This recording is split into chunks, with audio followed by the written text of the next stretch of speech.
हम आ गए हैं महाकाल कॉरिडोर। उज्जैन में बना यह कॉरिडोर काशी विश्वनाथ मंदिर से आकार में करीब 4 गुना बड़ा है। महाकाल कॉरिडोर में जहां एक तरफ पत्थरों का बेहतरीन इस्तेमाल है, तो वहीं दूसरी ओर यहां 40,000 से ज्यादा पेड़ पौधों को लगाकर आने वाले समय में एक ग्रीन कॉरिडोर के रूप में भी विकसित किए जाने की योजना है। खास बात यह है कि यहाँ लगाए गए पेड़ पौधों में से सिर्फ उन्हीं प्रजातियों को चुना गया है जो भगवान शिव को बेहद प्रिय हैं, या फिर उनकी पूजा में जिनकी पत्तियों का इस्तेमाल होता है। महाकाल कॉरिडोर में जो पेड़ पौधे लगाए गए हैं उनमें प्रमुख रूप से कैलाशपति, समी, रुद्राक्ष, सप्तपर्णी, गुलर, वट वृक्ष और पीपल शामिल हैं। और आप देख सकते हैं यहाँ पर परशुराम जी की बेहद खूबसूरत मूर्ति। समुद्र मंथन के दौरान जिस तरह से देवताओं और असुरों में अमृत को लेकर खींचतान हो रही थी, इस प्रतिमा के जरिए उसे दिखाया गया है। समुद्र मंथन के दौरान ही भगवान शिव ने विष का प्याला पिया था और वह नीलकंठ कहलाए थे। शिव से जुड़े इसी प्रसंग को इन बेहद खूबसूरत प्रतिमाओं के साथ महाकाल कॉरिडोर पर प्रदर्शित किया गया है। पूरे महाकाल कॉरिडोर में सबसे ज्यादा आकर्षित करते हैं 108 स्तंभ, जो नंदी द्वार से लेकर महाकाल मंदिर तक बनाए गए हैं, जिन पर 108 कलाकृतियां बनाई गई हैं। यह भगवान शिव के आनंद तांडव की कलाकृतियां हैं, जिन्हें राजस्थान और उड़ीसा के कलाकारों ने बनाया है।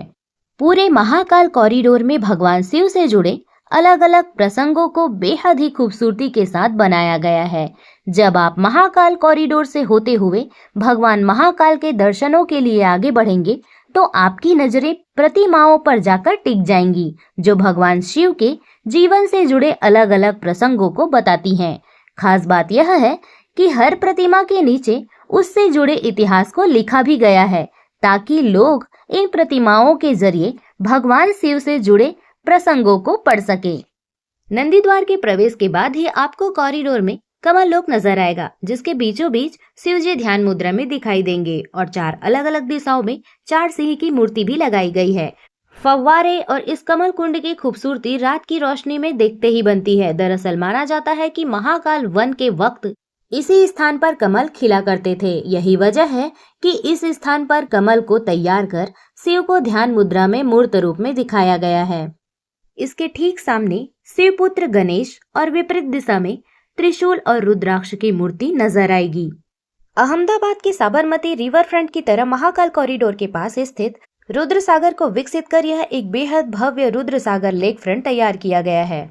रुद्र सागर का ऐतिहासिक और धार्मिक महत्व भी है। बताया जाता है कि प्राचीन उज्जैनी में 7 सागर हुआ करते थे, जिनमें एक रुद्र सागर है।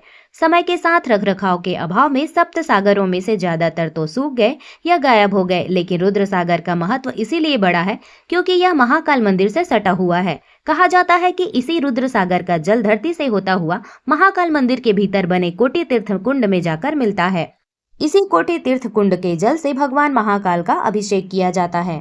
महाकाल कॉरिडोर घूमने में बहुत ही आनंद आया। हम एंटर किए थे दूसरे द्वार से और वापस निकल गए हैं हम नंदी द्वार के पास। तो अगर आप उज्जैन महाकाल जी के दर्शन करने के लिए आते हैं मंदिर में, तो महाकाल कॉरिडोर भी जरूर घूमने के लिए जाएं। अगर आपको ये वीडियो पसंद आई हो तो प्लीज लाइक, शेयर, सब्सक्राइब जरूर कीजिएगा और जुड़े रहिएगा मेरे नए व्लॉग देखने के लिए मेरे इस चैनल पर।